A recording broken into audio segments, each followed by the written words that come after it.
Welcome to English Easy Hub. Join us as we ignite the flames of your English learning journey together. Please subscribe to watch and embark on your English learning journey. Don't miss out on the exciting content. In this dialogue, Simon, a dedicated English learner, seeks advice from his teacher on improving his English speaking fluency. Despite having a good grasp of grammar and vocabulary, Simon struggles with speaking naturally and without hesitation. The conversation explores various techniques, including thinking in English, using the shadowing method, creating speaking opportunities, and actively engaging with English content. The dialogue emphasizes practical, actionable strategies to overcome common challenges in achieving fluency. Hello, teacher. I've been really focused on improving my English lately, but I feel like I've hit a plateau, especially with speaking fluently. I understand the grammar rules, and my vocabulary is growing, but when it comes to speaking, I still struggle to find the right words quickly. Can you share some quick and effective ways to improve my fluency? Simon, it's excellent that you're so dedicated to improving your English. Fluency is more about how naturally and effortlessly you can express your thoughts in English than just knowing the rules. One of the quickest ways to enhance fluency is through immersive practice. But before we dive into specific techniques, let's define what fluency means to you. Are you aiming to speak without hesitation, or is your goal to sound more like a native speaker with natural intonation and expressions? I'd say both are important to me. I want to be able to speak without those awkward pauses, and I also want to sound more natural, not robotic.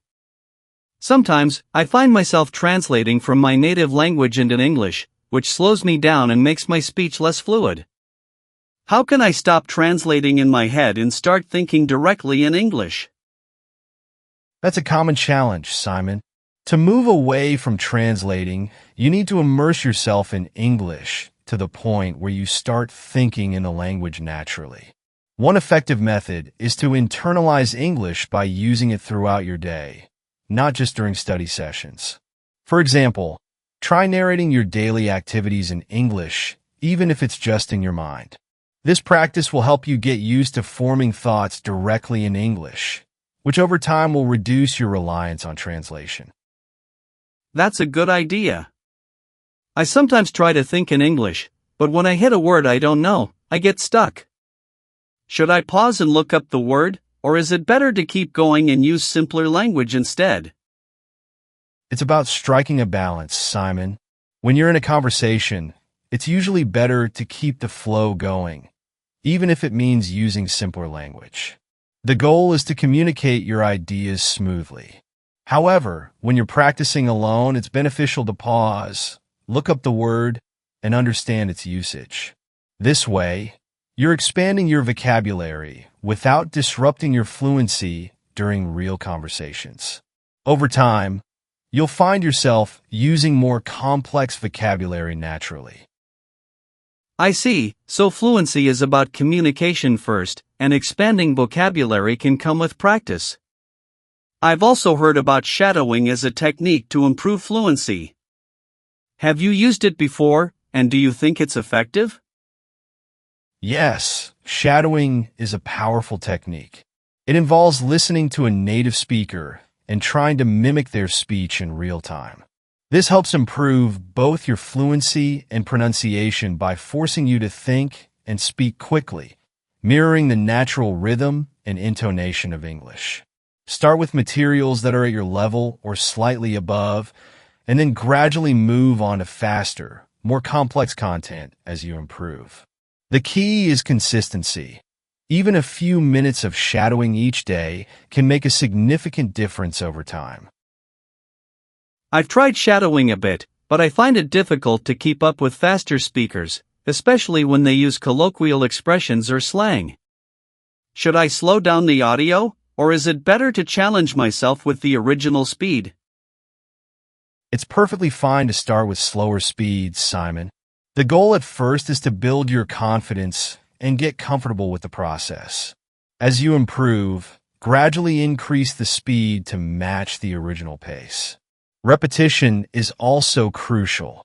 Repeating the same material until you can keep up will help reinforce language patterns in your mind. Over time, you'll find it easier to understand and use those colloquial expressions and slang naturally. That sounds like a good approach. I sometimes worry that I don't get enough speaking practice in my daily life. I don't always have someone to talk to in English, and it feels like my progress is slower because of that. It's understandable, Simon. Creating opportunities to practice speaking is essential, even if you don't have a language partner available all the time. Consider joining online language exchange platforms where you can connect with native speakers or other learners. You could also practice speaking English in front of a mirror or recording yourself, then listening back to identify areas for improvement.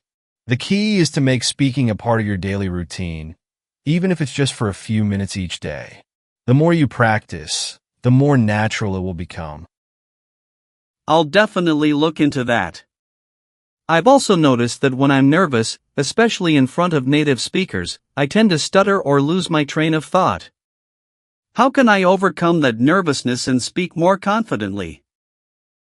Nervousness is something many learners face, Simon, but it's important to remember that making mistakes is part of the learning process. Focus on the content of what you're saying rather than the fear of making errors.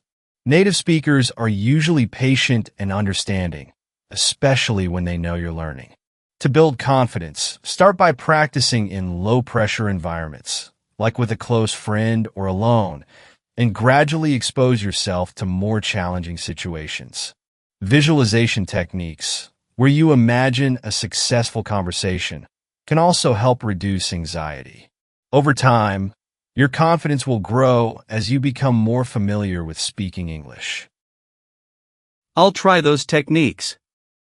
I've also been watching a lot of English TV shows and listening to podcasts, which has been helpful, but sometimes I feel like I'm just passively consuming the content.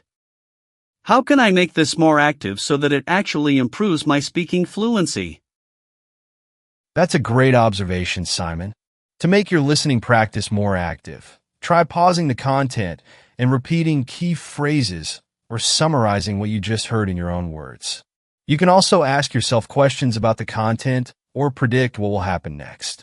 Engaging with the material in this way forces you to actively process and use the language, which can significantly boost your fluency. Additionally, you could try explaining the content to someone else, or even just talking about it out loud as if you were giving a review. This will help solidify your understanding and make it easier to recall when speaking. I like that idea of explaining what I've watched or heard. It sounds like it would help me think in English more naturally.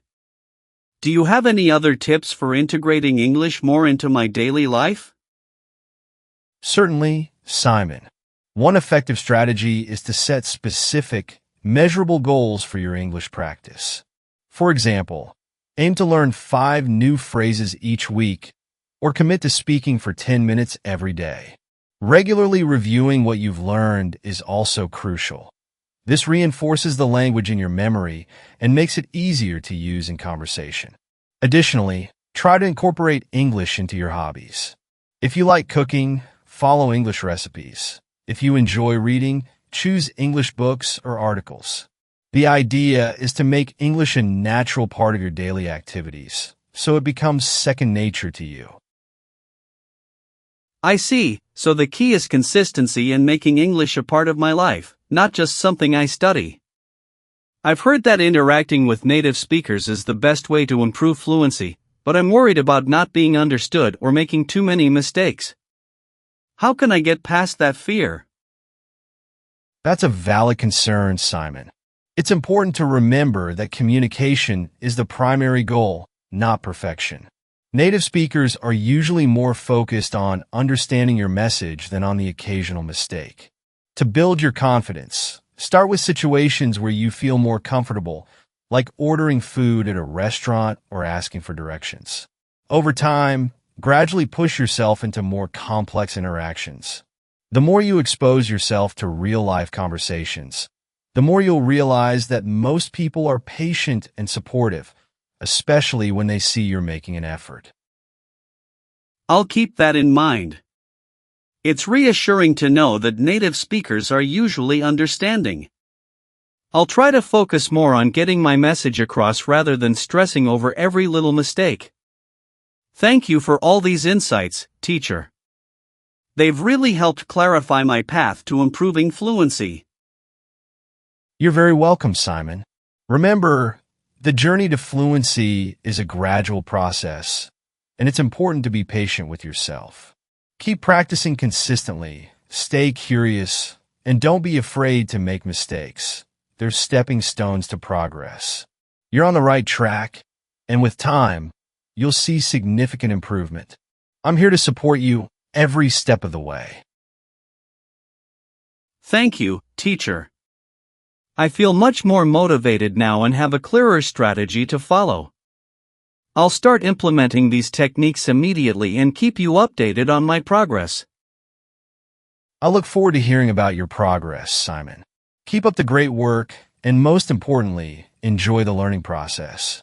Fluency will come with time and effort, and I have no doubt you'll achieve your goals. Thanks again, teacher. I'll do my best and keep pushing forward. That's the spirit, Simon. Keep going, and remember, fluency is a journey, not a destination. Every step you take brings you closer to your goal. The conversation concludes with a focus on consistency, confidence, and the importance of integrating English into daily life. The teacher reassures Simon that fluency is a gradual process, encouraging him to prioritize communication over perfection and to embrace mistakes as part of the learning journey. The dialogue highlights the value of persistence and active practice in becoming a fluent English speaker, providing Simon with a clear and motivating path forward. Thanks for watching. Remember to subscribe, like, comment, and share to keep the English learning journey alive.